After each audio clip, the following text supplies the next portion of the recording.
Magandang araw mga bata! Kumusta kayo? Ako nga pala si Teacher Grace, ang inyong virtual teacher.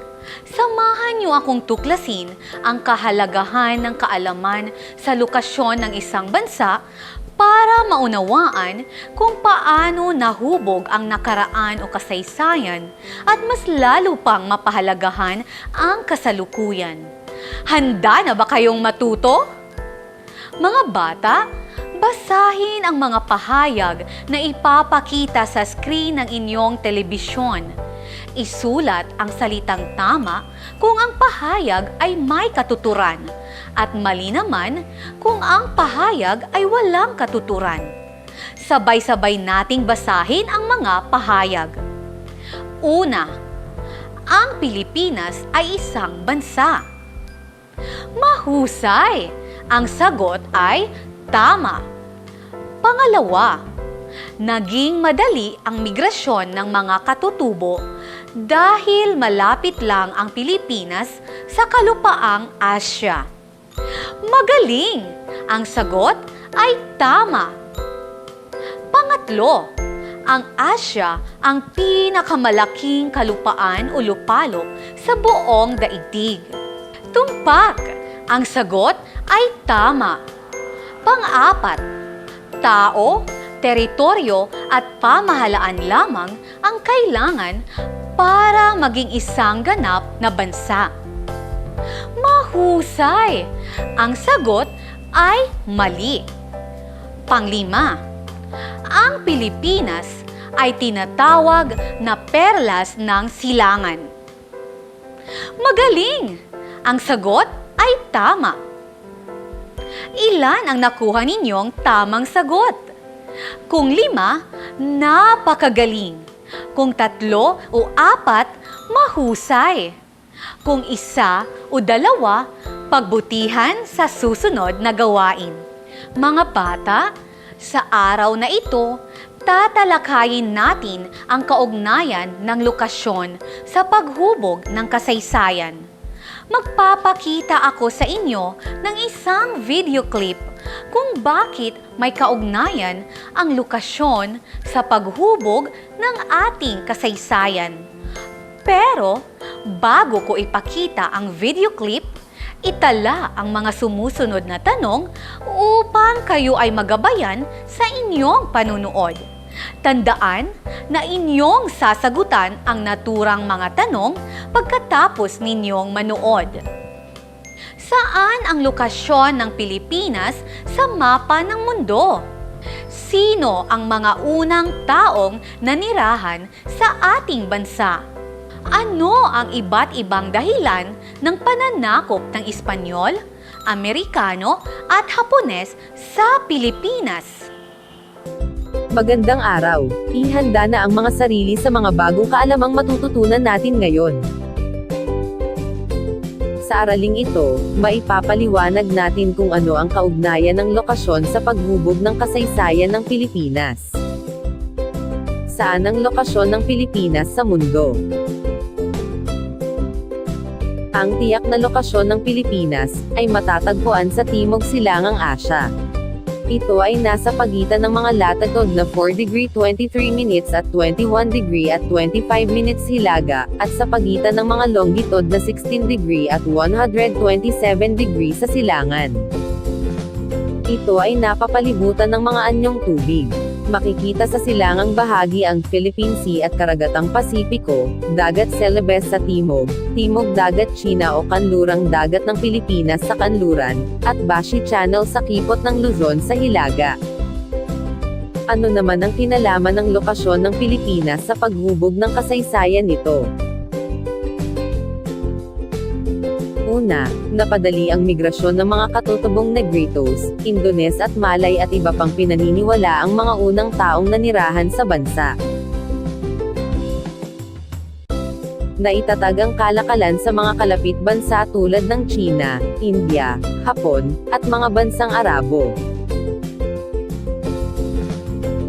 Sentro ito ng pamamahagi ng iba't ibang produkto mula sa Timog Silangang Asya at ng mundo, dahil daanan ito ng mga sasakyang pandagat. Narating ng mga Espanyol ang bansa dahil sa paghahanap ng mga Europeo ng isang islang tinatawag na Spice Islands o Moluccas para kumuha ng mga rekado at pampalasa.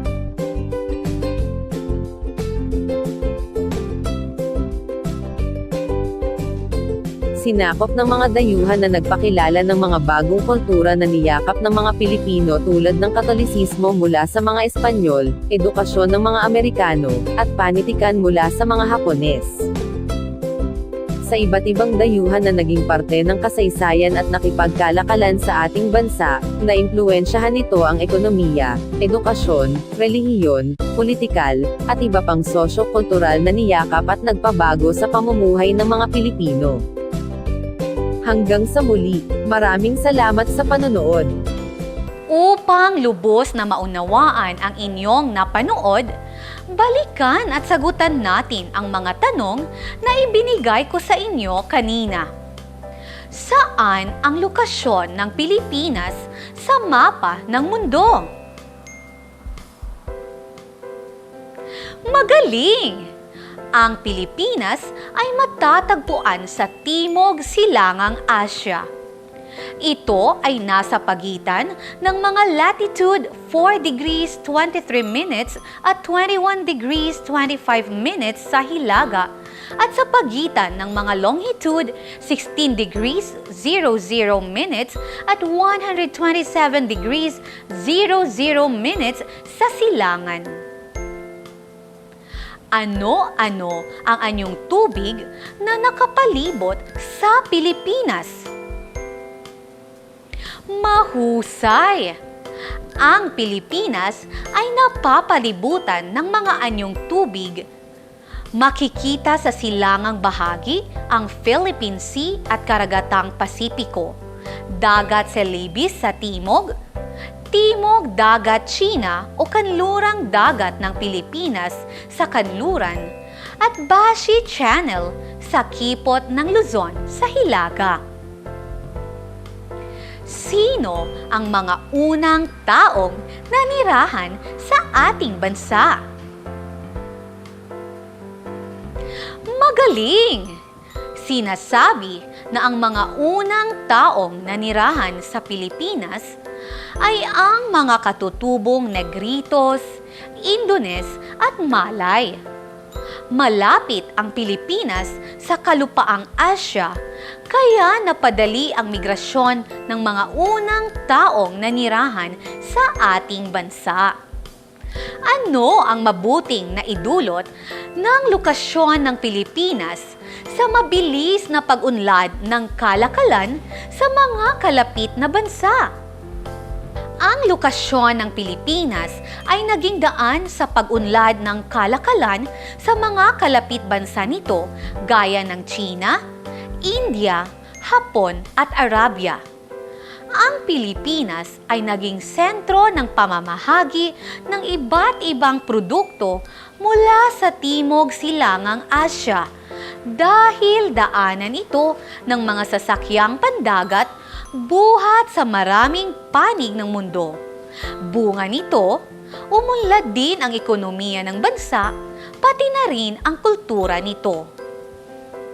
Ano ang pangunahing dahilan kung bakit narating ng mga Espanyol ang Pilipinas?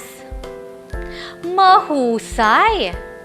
Narating ng mga Espanyol ang bansa dahil sa paghahanap ng mga Europeo sa islang tinatawag na Spice Island o Moluccas para kumuha ng mga rekado at pampalasa.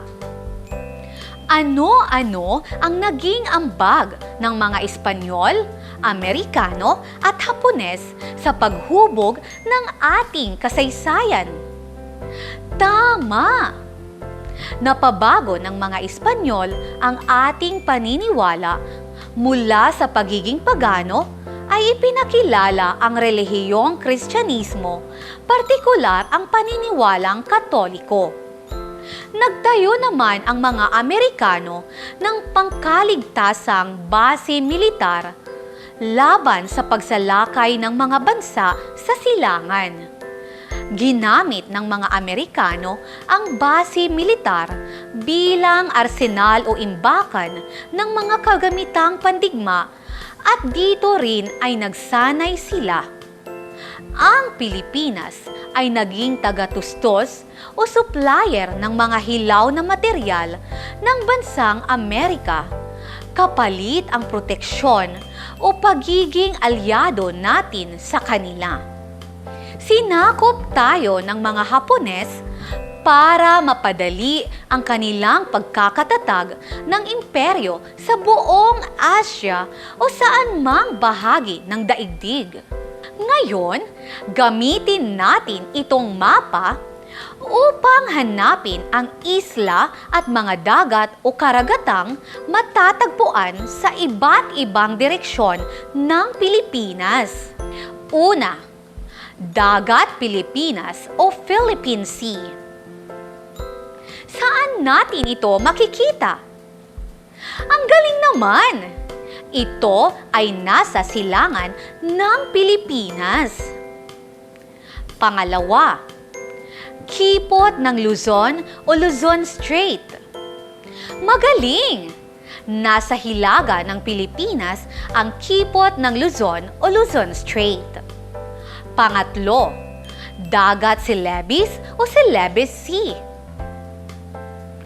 Tama! Nasa timog ng Pilipinas ang Dagat Celebes o Celebes Sea. Pang-apat, Dagat Timog China o South China Sea. Magaling! Nasa kanluran ng Pilipinas ang Dagat Timog China o South China Sea. Pang-lima, Moluccas o Spice Island. Tama!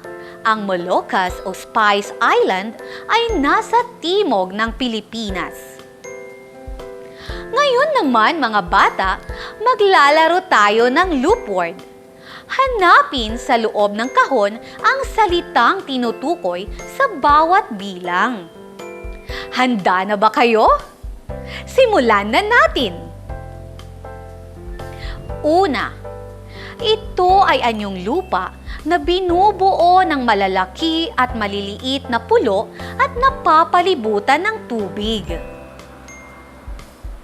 Magaling! Pangalawa, ang islang ito ang hinanap ng mga Europeo na naging daan sa pagkakatuklas sa ating bansa. Mahusay!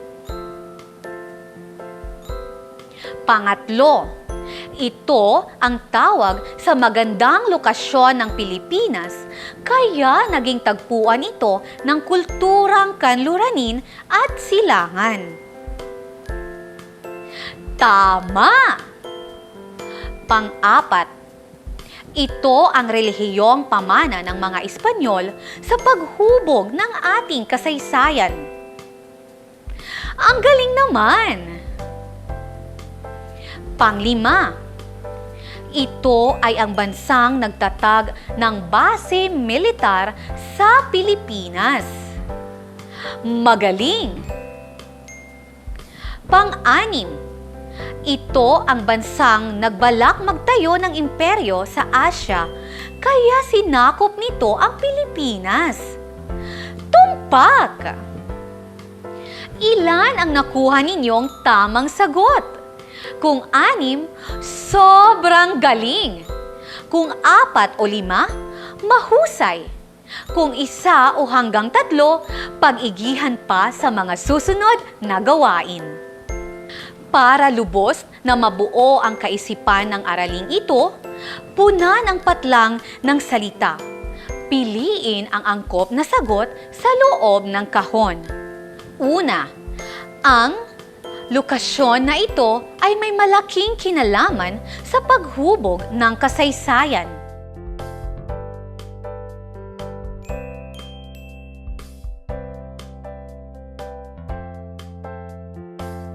Pangalawa, Malapit ang Pilipinas sa kalupaang Asya, kaya napadali ang migrasyon ng mga katutubong Negritos, Indones at Malay at iba pang pinaniniwalaang mga unang taong nanirahan sa bansa. Madaling naitatag ang sa mga kalapit bansa tulad ng China, India, Hapon at Arabia.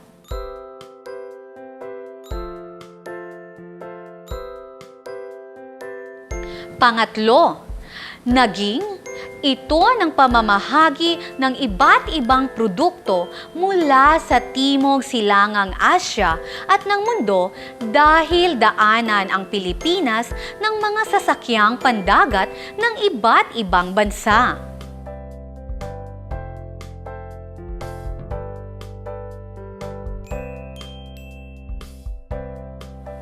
Pang-apat, malapit ang Pilipinas sa islang na hinahanap ng mga Europeo para kumuha ng mga rekado o pampalasa.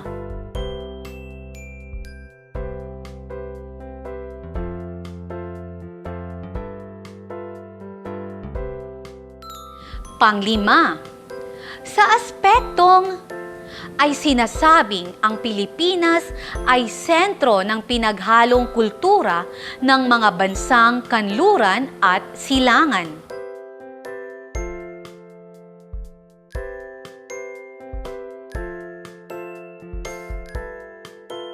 Ilan ang nakuha ninyong tamang sagot? Kung 5, napakahusay. Kung 3 o 4, mahusay. Kung 1 o 2, mas husayan pa sa mga susunod na gawain. Mga bata, naunawaan ninyo ang kahalagahan ng pag-aaral ng heograpiya sa pag-aaral ng kasaysayan, sapagkat may kinalaman ito sa paghubog ng kabihasnan sa iba't ibang aspekto ng kultura, pamahalaan, relihiyon, sining, ekonomiya, at maging ang hinaharap ng mga tao at bansa sa daigdig. Para lubos na mapaiting ang inyong kaalaman ngayong araw, mayroon kayong sasagutan ng mga gawain. Pakikuha ang inyong Module 1 sa kaugnayan ng lokasyon ng Pilipinas sa paghubog ng kasaysayan. Sagutan ang gawain A sa pahina 11 at gawain B sa pahina 12.